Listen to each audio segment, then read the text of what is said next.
So now we are going to call to the stage, as two people everyone knows, Paul Bellantone, the president of PPAI, and Tim Andrews, the CEO of ASI. Hello, Catherine. Hello, Paul. How are you? Well, how are you? I am great, thank you. Looking very bearded. Tim, very nice to see you. Good to see you as well, Catherine and Paul. Tim. So you two have presided over what has probably been the craziest year of your entire careers in this industry, I can imagine. And we're going to get into all sorts of stuff of the changes that you've had to cope with trade shows and everything going on in that area. But I wanted to start off talking first about the changes that we've seen within the product itself. So we are a medium that is used to being given out in person, and at events, at trade shows, at conferences, and all the experiences that we usually have around this. And in 2020, that obviously completely changed. And we suddenly became a medium that was delivered to people's houses, and in a very different experience kind of around that. And I want to hear thoughts around whether you think that is going to fundamentally change the way people view our medium. So Tim, kick that off to you to begin with. Sure. I think there's really two pieces here. One is how the buyer views their distributor, and the second is how the recipient views the person that gave them the product, whether it was shipped to them or however. So let's talk about it first, the distributor to the buyer. I think it really has fundamentally changed. I mean, if you look at what occurred very early on in March and April, our customers, the customers of distributors, started looking to distributors to get product they needed to save themselves and to save their friends and their families and their customers. And I think that trust we probably have not really thought about as much as we should have, but that was an incredible amount of trust that people were placing in us. And so I think that to me was a very fundamental shift in my view, and I think at least I hope for others, that our customers really trust us to produce and provide to them the products they need for their business in whatever form it is, and something that was going to fundamentally save their life potentially. I think that the end buyers also, or the end recipients I should say, have also really changed their view. I think they've been introduced to products that maybe they wouldn't have been introduced before with logos on them, and as you said, delivered in different ways. But I think that's a transitional kind of period. I think also distributors have been providing services they've never provided before to their customers, and suppliers have done the same thing. Providing drop ship when they maybe didn't provide drop ship, maybe providing individual product branding that they didn't do before. So I think it's fundamentally moved us forward really quickly, and in a very trusted environment that we might not have appreciated as much as we had in the past. Yeah, that's great perspective. So let's talk about trade shows, probably the single biggest area of impact for you guys. So we would have been in Orlando this past week. We'd be heading off to Vegas next week. That's obviously a massive shift and is a huge part of your organizations. So what do you think the future of trade shows look like? Paul? Well, in the short term, I think that everybody's experienced a significant savings to their travel and entertainment budget. Longer term, I'm not quite sure how it will impact sales overall in our industry and how product will get sold. I think it's still too soon in the process to say that there's going to be a death of trade shows or that they're going to come back fully. What we are seeing, and mainly it's because of the way the pandemic is operating, is that there's, and the politics around the pandemic, that there's a region by region and state by state differentiation about how they're handling that. So I do think that we will see, at least for the short term, less of an emphasis on the big national or international trade shows where travel from state to state might be prohibited by regulations or just by people's fears, and more impact, or there can be more impact at the regional level on producing trade shows where people can wake up in their own bed and get in their own car and go to an event, be socially distanced, follow the protocols, and then head back home. In terms of trade shows broader and more in general, we're hoping for a full comeback, not just because Tim's business and our business, PPAI's business counts on it, because there are estimates that almost 40% of all products that we sell are distributed at live events. So while right now we're looking at it in terms of, well, how is this impacting the revenues of our organizations and how our companies are selling, our industry really counts on the meetings, events, live events industry for so much of its success. So Tim, ASI would have usually had 4 shows between now and July. So talk to me about what your view is in the future of trade shows. Yeah, so I think a couple of pieces here. I agree with Paul's comments, but I think that if we sort of broaden it out, I think there's been a permanent shift here. I think that what we've seen and what we've learned is that we can accomplish a lot in a video platform and in other kinds of platforms. So I think that certainly trade shows will come back and live events will come back in person. But I think the dynamic will be, what do we do when we get there? And how do we actually engage with each other? And what time do we spend on the trade show floor versus in other kinds of networking and other events? When we survey people that come to the ASI shows, they tell us the number one reason they come is to network. Number 2 is to see new products. So, how can we as producers of trade shows, make that easier, better for people when they're in person? And, it's always amazing when people walk down the aisle and they just get scanned and send me 2 catalogs, send me 3 catalogs, send me 2 catalogs. The most inefficient way in the world for both the supplier and the distributor to make that kind of contact. I hope that this will wash that away. And we, in fact, shift to real conversations that are best done in person. Really in-depth things, getting to know people in a way that's different. And we don't have quite as much of this grab and go and run down an aisle kind of thing that we've seen in the past. So, but Paul's point is great in terms of, for our industry, we've got to see everything come back for us to have the kind of recovery we want, because of so much dependence in our industry on the demand side for promotional products to be given out at big live events and big trade shows like CES and et cetera. So, as you said, that the show has historically played such a big role in the relationships that suppliers and distributors have. It's not just a matter of product discovery. It's walking the floor and having the dinners and the lunches and all of the social interaction that happens there, which is a big role of how it is that suppliers sell to distributors. So, Paul, what is your view in terms of the longer term impact of the changes in the ways that suppliers and distributors are selling to one another, and what does the future of that look like kind of beyond this period now? Well, Catherine, I wish I knew for certain, but I can tell you what I think about these things. Jonathan talked about the pandemic being an accelerant, and I think in so many ways it has been, but there's also been a lot of aspects of business where it's been almost a decelerant and slowed some things down. I would say for our channel, it's actually strengthened the need and the value that gets delivered in our channel. Now, not equally, and not everybody is benefiting from that at the same level and at the same speed, but I believe that a lot of relationships have been strengthened. And Tim used the word trust in terms of relationships. I've been using the terms permission and confidence. And I think that those distributors are having different levels of conversation with their customers right now. And those that were purely transactional prior to the pandemic are not doing as well as those who had permission to have really difficult conversations with their customers. And I think that the backside of that is they have to be able to work with suppliers that they have confidence in. So I think you're going to see a strengthened relationship for those that are counting on things like value and credibility and the confidence. I'm an optimist in that sense. Unfortunately, a pandemic is not a good time to be building relationships. It's the time to be fulfilling on relationships that were built prior to that. So it's not shaking out evenly. So let's talk about revenue projections and where you guys think things are going if you had the crystal ball for 2021. So short-term view in terms of Q1, Q2, and a longer-term perspective, for the industry. What are your thoughts on where we're headed revenue-wise? Tim, let's start with you. Well, thanks for starting with me on that. Softball. I think it's going to be a fairly tough first half of the year. I think that we've got a lot of areas of the country with really big spikes of coronavirus and beyond the U.S. All around, and that's really unfortunate, and that's really having an impact, I think, on business. I think it's going to be very spotty and very regional. So I think we're going to see that in the first half.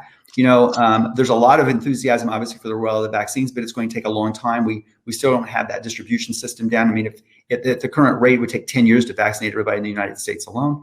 So I think we're going to look at a better second half. But if I had my crystal ball out, I would say, we're going to be about flat probably this year with last year. I would hope for that. But it's going to be a little while. I think we will not have a really dramatic recovery in our industry until probably the second half of 22. And I say that because we do need to have those big events come back, people to come to those big events, whether it's sporting events or educational events or trade shows, whatever it might be. And until we have that recovery, the demand side of our business will be in a very difficult situation. So that would be my outlook on 21, 22. Paul, agree or disagree? I agree across the board. It's so hard to predict this. I think Tim made a good point where he said next year will be the same as this year. And I think, intuitively you think, why would that be? Shouldn't we be continuously improving? We are, and I'll give you some stats on that. But we have to remember we're coming off a very strong first quarter in 2020 that's really helped us. I would say, and I think Tim and I are in agreement on this, we as an industry will probably be down 50 to 60% this year overall. If you add in PPP, blank versus decorated, there are a lot of things to consider in that. I do not think we will have a full recovery until the backside of 2022, once we get that momentum going. But we're just now doing our fourth quarter numbers, and we've been quarter by quarter comparing some things.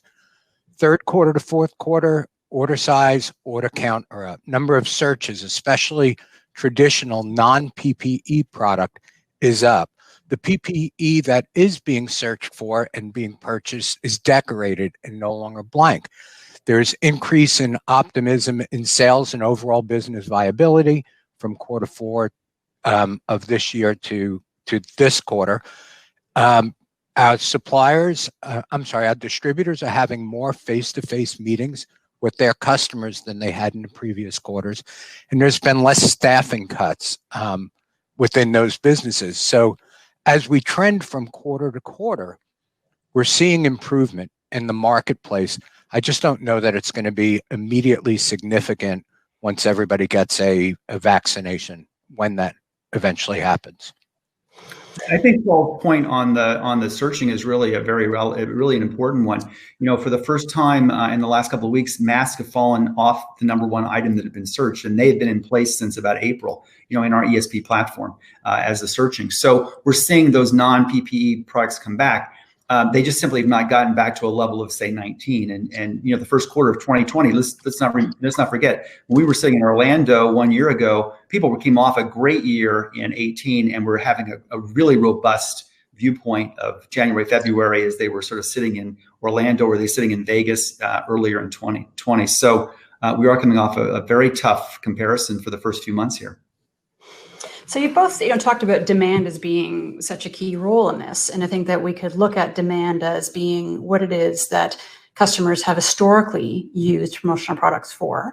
And I think there's the other side of it of saying, what is our ability to do demand generation? So as distributors, to go out and to get customers thinking about new ways to use product where they have not used product before. So what do you both think is the ability of distributors to influence the buying decision from that perspective, and possibly look to expand the pie in ways that we haven't done previously? I would say it's time for distributors to actually walk the talk. For so long, we've been frustrated that we have better ideas than we think our customers do, but our customers immediately out of the box think they know what they want. And then we're either fulfilling that or trying to move them into something we might know being better for them. I would say that our customers right now are completely paralyzed. They're insecure about their own businesses. They're insecure about how they're reaching their customers. So, Catherine, I would say that now's the opportunity to really become less transactional, less procurement of what you think your customer wants, and to add some of that value and creativity that we've been asking them to allow us to deliver. So do you think we can get there is the question, Tim? I think we can get there. I think we have an incredibly creative industry. You know, I am so proud of what we've accomplished. I think everyone should be proud of what we've accomplished in 2020. I mean, we went from an industry that, you know, in January of 2020, no one would have known on a show floor what PPE was if I walked down the aisle looking for it. I just fundamentally believe that, right? And it became a lifesaver for people in the end of the first quarter and second quarter. Yeah. And I think that we need to remember that suppliers turned on a dime, like Jonathan and lots of other suppliers turned on a dime and found PPE and created PPE and converted their factories and converted their entire supply chains to produce this and find this material. And so I think we need to remember that we can do almost anything. I mean, I really believe that as an industry. And I think suppliers need to put their head up a little bit, say, you know what, I'm a very creative person. I have been so creative this year that I generated 20 or 30% of my revenue from things I hadn't heard of a year ago. I mean, how many industries can say that? And now let's get back to the real business at hand, which is promoting a business as it reopens. And we've got tens of thousands, millions of businesses across the world that need to reopen in a cost-effective, robust way, you know, as this coronavirus gets under control. And we can help them by providing a product line that has the best return on investment that a marketer can make on any investment, on any kind of way to reach their customers and their prospects. So I think we've got a great message on ROI. We've got a creative message, and we also know that we can turn and generate whatever services are required, whatever products are required, whatever creativity is required from our supplier chain and the distributor network. So I'm a huge fan of this industry. If you can't tell, I think we all are. We wouldn't be here. But I think we need to remember how great, you know, 2020 really was in terms of showing what we can do. So Jonathan was talking about in his presentation about Amazon and the, you know, explosion of growth. And, you know, Tim, Jeff Bezos went down a few points in the Power 50. So is that is that an indication that you think the threat, you know, of Amazon within our industry is shifting, or what are your views? Well, we had other people rising so much we had to sort of make room for them. You know, I think Amazon has fundamentally changed, you know, the way people expect businesses to interact with them, and to create a real-time conversation in text or in email about what do you have on offer, what's the status of my order, you know, what's the delivery going on. You know, we all order on Amazon, or most of us, probably 95% of us. And when it's delivered at our front door, there's a photo sent to us showing that it's there. In our industry, it's 5 phone calls and 15 emails. And so I think that Amazon has taught our customers to have an expectation. I think we are better today than we were 2 years ago. You know, I don't think there's much faxing going on anymore. There was, you know, if I went back a couple of years. I think we got to get a lot better though. So I think Amazon has said, hey, here's the stake in the ground in terms of what customers expect. And we've got to deliver on that expectation of communication and service level, you know, and handling problems, you know, in real time. And I think we're moving along, but there's a lot of work there. We're investing a lot in that. PPA is leading that in terms of the technology activities as well. And you know, I think that we're making headway, but there's a lot there on the Amazon front. So Paul, this is the last few months of your time in this role. We were all very saddened to hear that you're going to be leaving the role of PPAI and moving along. So wondering, you know, with everything that you've seen kind of during your time, you know, in this job, what is your advice to your successor? Boy, oh boy. The association's been around since 1903. I'm probably one of 15 or 20 people who've had the opportunity to sit in this role. It's not my organization. It's not our organization. It's the members. It's a multi-stakeholder type of capitalism where the member is the volunteer, they're the owner, they're the workers, and really you're just a steward for a period of time. So think about it that way. It's not my business, it's the member's business. One of the things that's been successful for me is be accessible. I would encourage them to be as accessible as possible. I think the last thing that Tim said, though, is if you're not excited about this industry, then get out, because it really needs an advocate at that level, someone who believes in it and believes in the people. And we've seen this industry eat up people from the outside who try to overthink it and talk about all of the things about it that aren't efficient or that aren't working. You have to get in there, you need to own it, and you need to be a champion of it. So I would say those three things. It's not yours, but manage it like it is, and certainly believe in it. So with 2021, we're going to be tackling some big things in this business. What are you both kind of most excited about for the future? I'll answer that first, but I want to say something else first. You know, I've known Paul the whole time I've been in the industry, and we have become really good friends. And while there certainly are competitive points between ASI and PPAI, and there's occasional times that we don't see eye to eye, you know, I have really found it to be an incredible professional and personal experience to know Paul. And so, this is the first time we've been on. We've had coffee since he said he was. Well, no, we haven't actually had coffee yet. We've done a lot. You know, we've done a lot of texting and some phone calls. But I just wanted to say that it's been a pleasure to work with Paul, and I really wish him well, like everyone else does. So one of the things I'm not going to. Tim, I'll interrupt you for 1 second, saying that, you know, my advice to Paul's successor would be that the relationship that you two have had has been exceptional for the industry, and I think that the fact that you two are willing to work together and collaborate is for the good of the industry. So I would hope that will continue. Thank you. I hope so too. What am I looking forward to? You know, like so many people, I'm looking forward to sort of some level of normalcy, I guess. You know, my biggest, you know, thing I'm looking forward to is just getting together with my friends who are in different households and really spending time with them. And a lot of those are people in the industry, you know. And so I heard somebody say earlier that they were glad that handshakes were out, but hugs would still be back in. And so I guess, you know, Catherine, when we can bump into each other and give you a hug, that's something I'm looking forward to in 2021. Yeah. So Paul, that's a two-part question for you in the short term, kind of in your last few months, and then beyond. In the short term, just to continue, I'm excited that we're continuing to come back. And while the comeback looks different, I'm excited to see those numbers. You know, I get them from our research department, and you just kind of hope that they're still moving in the right direction. The second thing is I'm excited for the resiliency of this industry, and that we've been able over those 120 years to really change shape. We are not scared to evolve. We have confidence to evolve. And that makes me excited for the industry. So yeah, those two things, I guess. And in terms of like counsel to my successor, it's definitely make friends with Tim, because you are nothing if you are not friends with Tim in this industry. Thank you, sir. Thanks, Paul. Well, you two have played an absolutely, you know, enormous role over this past year in terms of providing not only, you know, intelligence and guidance and insight through what has been an incredibly turbulent time, but also a tremendous amount of leadership. So thank you to you both on behalf of all of us in the industry. We're very grateful, and we're looking forward to hopefully a really great 2021. So thank you both for taking the time to be here today. It's much appreciated. Thanks, Catherine. Bye-bye.